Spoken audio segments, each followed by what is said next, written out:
दोस्तों अक्सर ऐसा देखा गया है कि मामले होते तो हैं 304A के, मतलब जिसमें कि नेग्लिजेंसी की वजह से किसी की डेथ होती है, पर ऐसे मामलों में अक्सर पुलिस जो FIR दर्ज करती है वो मामला करती है सिर्फ 304 में। 304 में जहां दो पैरा बने हुए हैं, पैरा 1 और पैरा 2। पैरा 1 में लाइफ इम्प्रिजनमेंट मतलब उम्र कैद तक का प्रावधान है और पैरा 2 में 10 साल तक की सजा का प्रावधान है। दोनों में ही फाइन भी हो सकता है, जिसे कंपनसेशन भी आप बोल सकते हो, और भी कई तरह की चीजें इसमें बोली जाती हैं, पर मामला 304A का होता है। किसी फैक्ट्री में ब्लास्ट हो गया, किसी फैक्ट्री में मशीन गिर गई, किसी फैक्ट्री में किसी भी जगह पर आग लग गई, मतलब कि किसी भी तरह से एक्सीडेंटली कोई घटना घटित हो गई। पर ऐसे मामलों में पुलिस अक्सर मामला दिखाती है इंटेंशन का या फिर नॉलेज का, और 304 IPC का मुकदमा बनाकर उस केस को आगे भेज देती है। और इसमें 90 डेज में चार्जशीट फाइल होती है, 90 दिन तक आप जेल में रहते हो, और 90 दिन के बाद भी आपकी बेल इजीली हो जाए, जल्दी से हो जाए, इसकी भी कोई संभावना नहीं। जबकि देखा जाए तो मामला 304A का होना चाहिए, जिसमें कि थाने से ही आपको बेल मिल जानी चाहिए।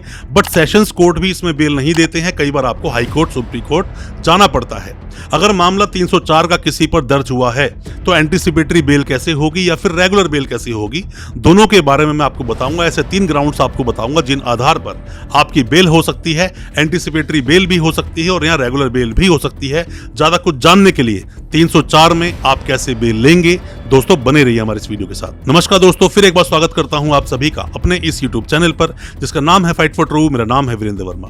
दोस्तों अक्सर ऐसा देखा गया कि जब भी किसी भी फैक्ट्री में, किसी घर में या कहीं पर भी कोई एक्सीडेंटली कोई डेथ हो जाए, मामला होता है 304A का, मामला बना दिया जाता है 304 के अंदर।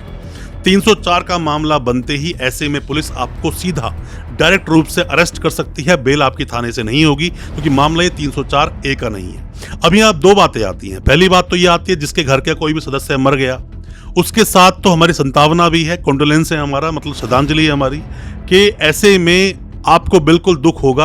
पर क्योंकि एक्सीडेंट था तो किसी को हम ब्लेम नहीं दे सकते।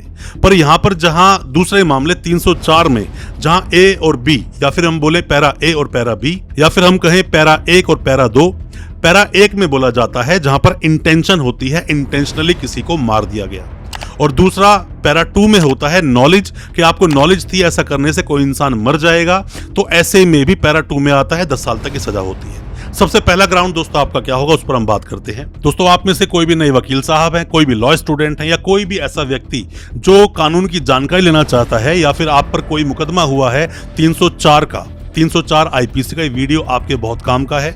इसमें मैं आपको ग्राउंड्स बताऊंगा किन ग्राउंड्स पर आप बेल ले सकते हैं, और साथ ही 304A में पुलिस अरेस्ट नहीं करती है, उसका एक अलग तरीका है, और 304B लग जाए तो वो मामला बिल्कुल ही अलग है, दहेज हत्या का मामला आता है।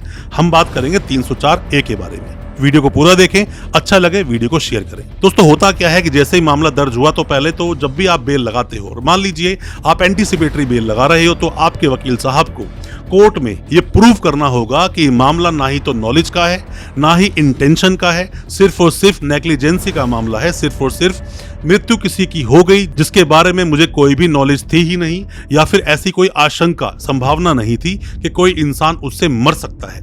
ये आपको प्रूव करना पड़ेगा। पर मैं आपको बता दूं इससे पहले ये भी होता है कि 304A में ही पुलिस वाले कई बार आपको नोटिस देते हैं। नोटिस दिया है 304 में, अगर आपको नोटिस दिया तो जाइए पुलिस स्टेशन, जाके इन्वेस्टिगेशन ज्वाइन कीजिए और जाकर फैक्ट्स को बताइए। पर ऐसे में गलती आप करते हो एंटीसिपेटरी बेल लगाने की। एंटीसिपेटरी बेल लगाते ही आप केस के अंदर एक्यूज बन जाते हो, भागना पड़ता है, बाद में सरेंडर देना पड़ता है, और फिर आप सीधा पहुंच जाते हो जेल। तो यहाँ पर गलती कुछ आपकी भी कि नोटिस का पालन नहीं किया, सीधा एंटीसिपेटरी बेल लगाने पहुंच गए, और दूसरी गलती ये कि मामला 304A में आपने प्रूव नहीं किया, सिर्फ 304 में आप जाकर लड़ना शुरू हो गए। अब बात करते हैं दूसरे ग्राउंड की। दोस्तों मान लीजिए कि आपने एंटीसिपेटरी बेल लगाई और एंटीसिपेटरी बेल आपकी खारिज हो गई। सेशंस कोर्ट में बेल लगाई थी, बेल खारिज हो गई। अब यहाँ पर आप हाई कोर्ट, सुप्रीम कोर्ट नहीं जाते हैं दोस्तों। होता क्या है कि जैसे जैसे कोर्ट ऊपर बढ़ता है वैसे वैसे वो लोग अपनी इनहेरेंट पावर्स का, या फिर हम बोले कि अपनी बुद्धि का इस्तेमाल करते हैं कि मामला हुआ क्यों।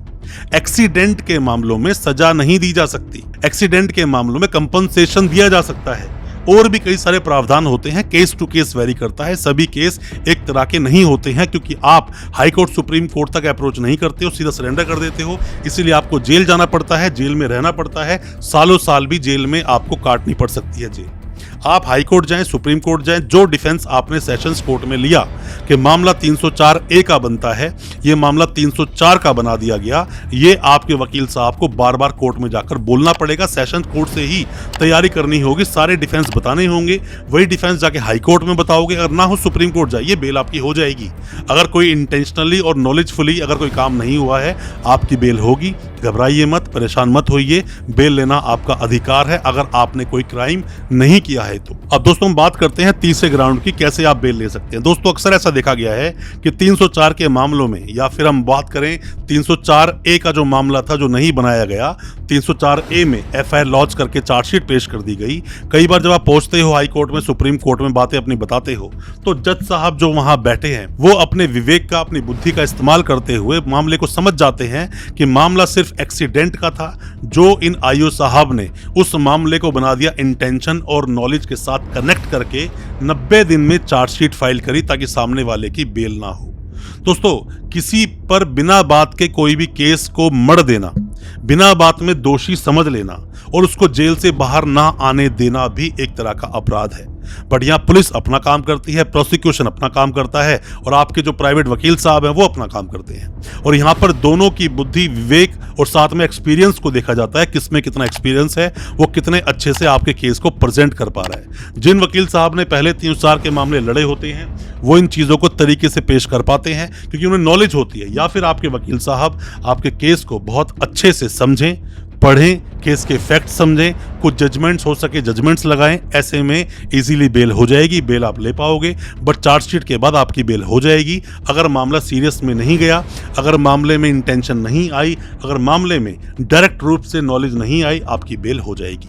कोई भी किसी भी तरह के सवाल अगर आपके दिल में है, कुछ भी आप सवाल पूछना चाहते हैं, कोई सजेशन देना चाहते हैं, कमेंट बॉक्स में अपने सवालों को पूछें। कोई भी आपका मुद्दा है डिस्कस करना चाहते हैं, व्हाट्सएप करें, हम आपको रिप्लाई जरूर करेंगे। हो सकता है हमारी किसी एडवाइस से आप अपने केस से बाहर निकल सकें, आप अपने केस से बरी हो सकें, अपने केस को खत्म कर सकें। अच्छा लगा हो आज का वीडियो, हमारी वीडियो को ज्यादा से ज्यादा अपने दोस्तों, परिजन, परिवार तक शेयर करें ताकि वो भी अपने आप को जानकार बना सकें। हमारे चैनल को सब्सक्राइब करना बिल्कुल ना भूलें, साथ में लगा बेल आइकन जरूर दबा दें ताकि इसी तरह की जो लीगल अवेयरनेस की वीडियोस आपके लेकर आते हैं वो आप तक पहुंच सके सबसे पहले। बहुत बहुत शुक्रिया दोस्त, धन्यवाद हमारे इस वीडियो के साथ बने रहने के लिए।